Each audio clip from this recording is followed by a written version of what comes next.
There's one thing I want to briefly cover in File, Modifier Key Settings. This is where you can go in and customize how you want your modifier keys, Control, Alt, Shift, to work with all the different tools that are available in the software. Now, there are a lot of these, okay?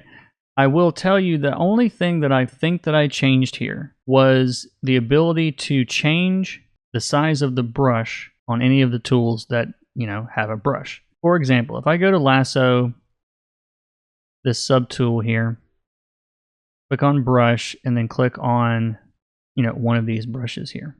I don't remember which one is default, to be honest, because it's been a while since I set this up. But I went through all the subtools that I use and make sure that Alt was set to change brush size.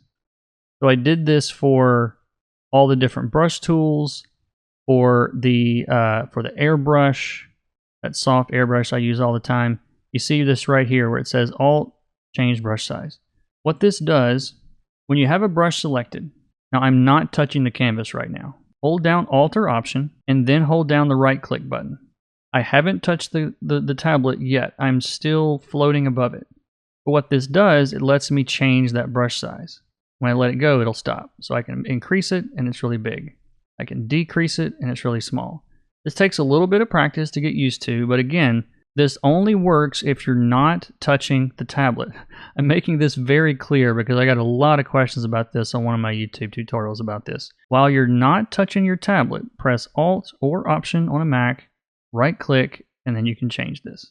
Photoshop does this same trick, and I'm really glad Clip Studio allows this because it is by far the fastest way to change brush size. You can very quickly make it very big without having to worry about brackets or right-clicking options and all this stuff. So that's really the only thing that I changed in the key modifier settings. But if you do want to go in and make adjustments to these, this is where you would go to do it.